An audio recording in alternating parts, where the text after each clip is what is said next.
Since 1979, Community Energy Project has been driven by the belief that everyone deserves a safe, healthy, and efficient home, regardless of income. CEP continues to provide free home and energy repairs, educational workshops, and energy solutions to low-income communities around the Portland metro area. Our successful programming has helped thousands of households live more comfortably and safely, use less energy, save money, and combat the effects of climate change.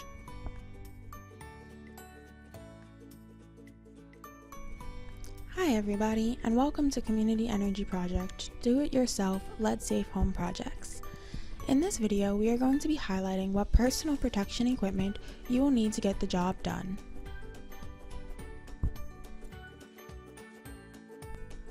We recommend only doing small or medium-sized projects yourself. For larger scale projects, we suggest seeking professional expertise. Community Energy Project is one of 8 agencies funded by the Portland Water Bureau to provide education and resources around lead poisoning in the county. So feel free to reach out if you need any help finding resources and guidance with your project. During this video, we are going to discuss 3 main topics. What is personal protective equipment? Why is personal protective equipment important for your project? And what is the best personal protective equipment for your lead-safe home project? Depending on the scale of the job, you may create little, if any, dust, so the amount of lead-safe work practices will vary. If you are hiring someone to do your project, please note landlords, contractors, etc. need to be certified in lead-safe work practices. Personal protective equipment, or PPE, are clothing and equipment that is worn or used in order to provide protection against hazardous substances or environments like lead dust from your home project.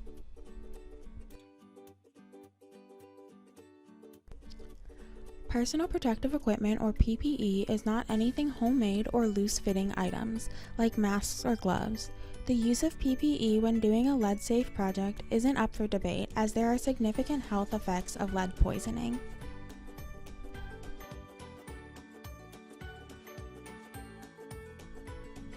Why is PPE so important?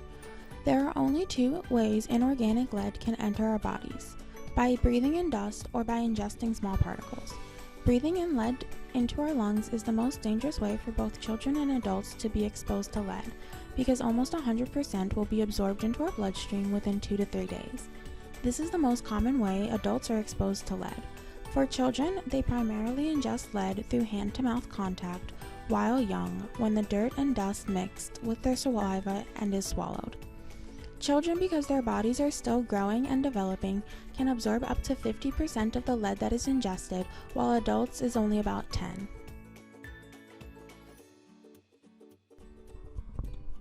Our body actually confuses lead and calcium because on a structural level they are very similar in the way that they bond with our bodies. Calcium is an important nutrient for the brain development, especially during the first 6 years of life. Calcium is used to help build the gray matter of our brain and strengthen the connections that allow us to learn, form memories, make decisions, and have self-control. When lead is mistakenly used in place of this calcium, it has the opposite effect. It decreases the gray matter being formed and weakens our connections. The long-term impacts of childhood lead exposure can be learning disabilities or behavioral problems later on in life. For adults, we can see similar impacts that may lead to things like early onset Alzheimer's or dementia because of impact to the gray matter. The different types of PPE you will need for a lead-safe home projects are an N100 mask, eye protection, easily washable clothing, disposable gloves, and easily washable shoes, or boot covers. Unlike the N95 mask, which we have come to know and love during the pandemic, you will need an N100 mask for any lead project you are going to be doing. N100s are made to filter out any lead dust, whereas N95s are not.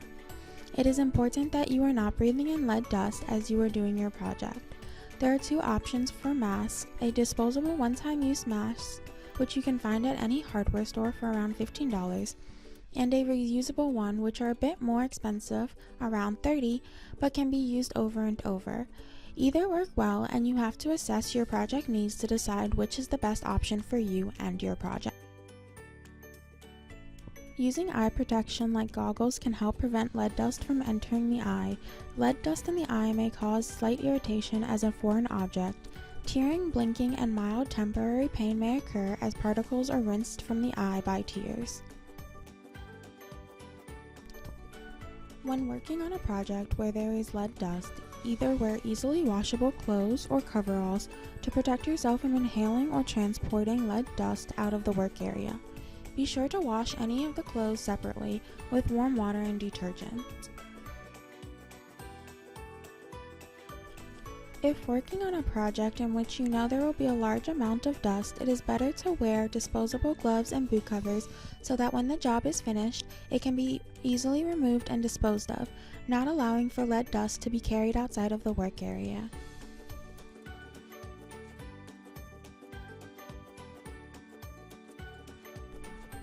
To be extra safe, the option of wearing coveralls or a Tyvek suit is recommended so that when the work is done, you can just dispose of it, less worry about cross-contamination.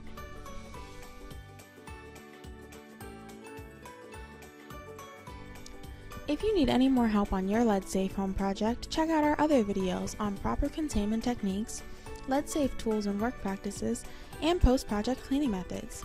And if you have any more questions or need help finding resources for your lead home safe project, feel free to call or contact the email today. Thanks so much for watching.